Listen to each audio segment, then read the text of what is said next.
há dois tipos de livros que foram escritos, ou que são chamados assim, são designados como dois tipos. Durante esse longo período de mais de 400 anos, desde que o último livro aceito por todos como inspirado, o livro de Malaquias, foi escrito, e então o primeiro, também aceito por todos como inspirado, foi escrito o livro de Marcos, ou Mateus, no Novo Testamento. Nesse longo período, muitos livros foram escritos. Alguns são chamados de apócrifos e outros são chamados de pseudepígrafos. Qual a diferença entre eles? A diferença é que os pseudepígrafos, pseudo, falso, epígrafos, escritos, são escritos falsos. Todo mundo sabe que eles são falsos. Por que falsos? Porque eles, inclusive, nos mostram que o critério de aceitação dos livros naquele tempo era o autor mesmo. Era a autoridade do autor. Ou seja, quando Isaías escreveu o livro, todo mundo sabia, foi Isaías que escreveu, aceito. Quando Moisés escreveu, como o próprio texto diz, todo mundo sabia, foi Moisés que escreveu, pode botar junto com a Arca da Aliança. Por causa da pessoa, o profeta que Deus tinha chamado para escrever. Com esse entendimento, pessoas que viveram 100, 200, 400, 500, 1000 anos depois, escreveram livros, mas atribuíram esses livros a personagens importantes do passado. Então, por exemplo, se você vai encontrar outros livros supostamente escritos por Moisés, mas que foram escritos quase 1000 anos depois da morte de Moisés. Então, pseudepígrafos, escritos falsos.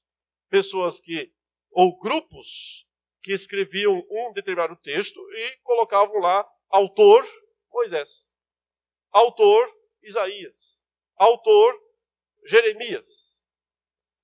Geralmente, tentando pegar uma deixa do próprio texto bíblico para justificar isso. Por exemplo, tem uma hora que Jeremias chama Baruque e manda Baruque escrever as palavras que ele está ditando. E depois manda rasgar aquele livro.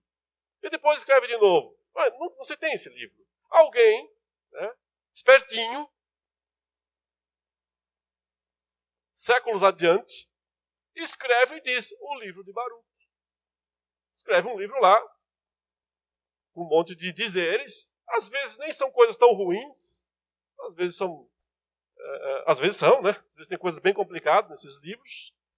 E então ele diz, aqui está o livro de Baruque, que está lá mencionado no livro de Jeremias, e que ninguém sabia onde é que estava, está aqui. Para tentar emplacar o livro como inspirado. O caso mais clássico de todos, os chamados pseudepígrafos, são vários livros escritos supostamente por Enoque. Bom, você sabe que Enoque foi o 7º depois de Adão. Aquele homem que viveu plenamente a aliança com Deus, e o texto diz que ele foi levado aos céus sem passar pela morte. Ele foi trasladado aos céus sem passar pela morte. Então, esse personagem do Antigo Testamento chamado Enoque sempre despertou muita curiosidade das pessoas. Quem foi esse homem? Para onde é que ele foi? O que aconteceu com ele? Então, vários livros foram escritos para explicar para onde ele foi. As viagens que ele fez lá entre as estrelas, para onde que ele viajou, quase um astronauta, daqueles dias. E traz também algumas digamos, tentativas de emplacar verdades teológicas através desses livros. Mas, evidentemente, Enoque não pôde ter escrito esses livros, porque eles foram escritos por volta do ano 200 antes de Cristo, só 2 séculos antes de Cristo. Esses livros foram escritos. Enoque já tinha partido para suas viagens, que ninguém sabe quais foram, como foi, muito tempo antes disso. Mas note, a existência dos livros chamados pseudepígrafos nos mostra que sim, o critério principal de aceitação dos livros era o autor, era a certeza da confiabilidade do autor, alguém, ou um profeta, alguém, um apóstolo. Por isso também nós temos pseudepígrafos no Novo Testamento. Muitos livros supostamente escritos por Pedro, por Paulo, por João, por Judas.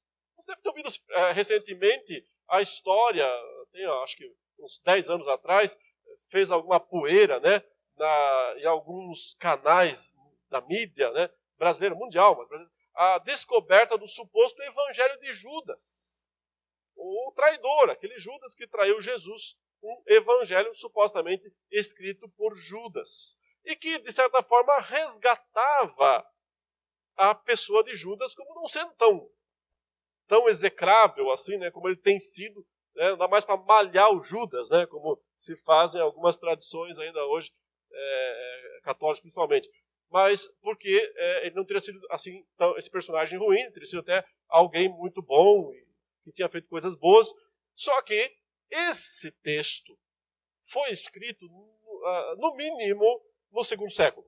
Ou seja, por volta do ano 200, quando Judas já estava há muito tempo enforcado. Né, há muito tempo. Foi escrito por um grupo de uma seita dissidente do cristianismo, que eram conhecidos como os cainitas.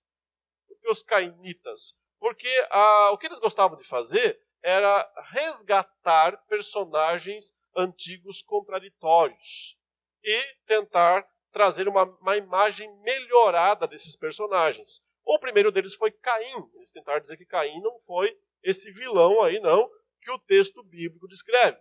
Por isso foram chamados de os cainitas, porque eles melhoravam, assim, né, maquiavam a vida desses personagens controversos. Entre eles, Judas.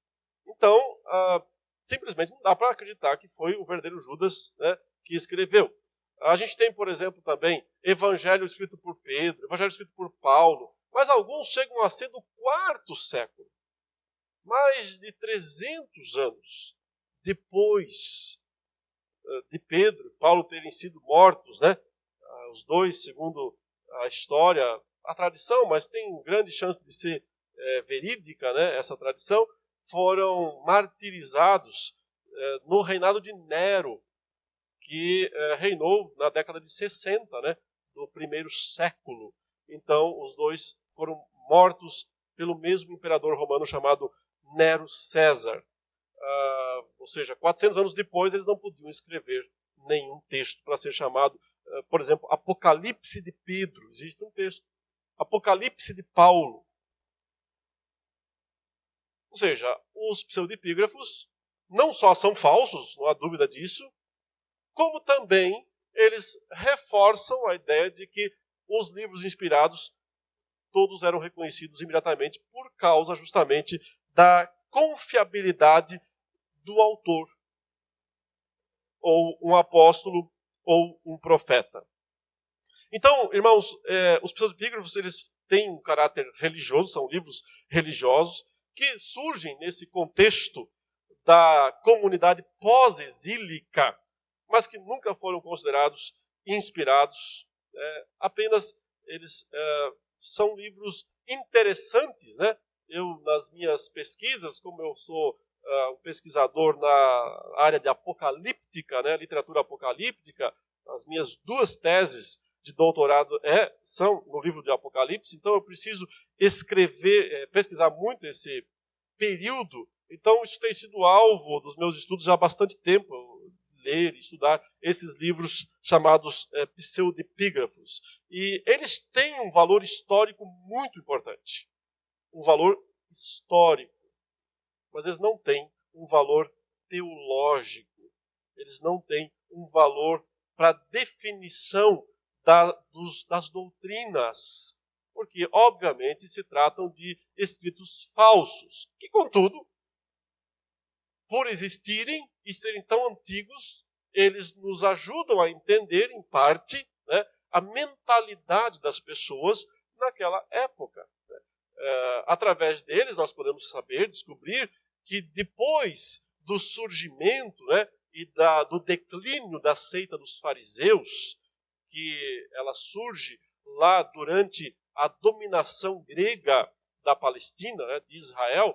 Depois disso, o anseio das pessoas, dos religiosos, por uma libertação política, já que você percebe que Israel, exceto mesmo num período curto de tempo, de alguns anos, durante o tempo dos Macabeus, que é um período em que Israel tem uma certa independência, porque o mundo, então, está num vácuo de poder, né?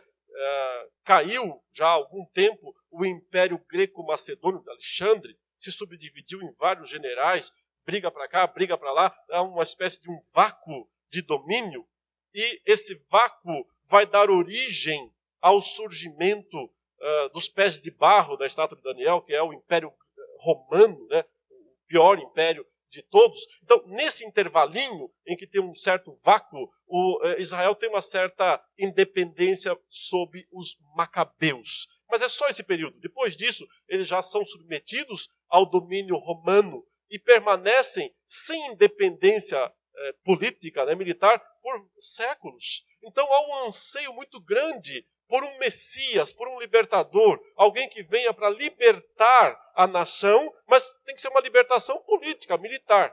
E surge então um grupo chamado de os apocalípticos judaicos. Eles começam a produzir textos, entre os quais estão esses textos que eu mencionei, 1 Enoque, 2 Enoque,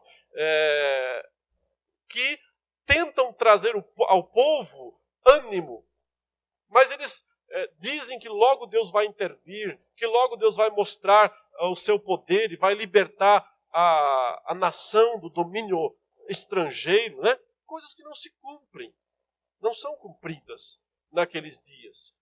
São profecias falsas, são anúncios falsos, mas produzidos por esses chamados apocalípticos do período aí cerca de 200 anos antes de Cristo e que continuavam até os dias de Cristo. Esses escritos nos ajudam a entender um pouco deste período, né? Mas certamente não podem ser reconhecidos como inspirados por Deus.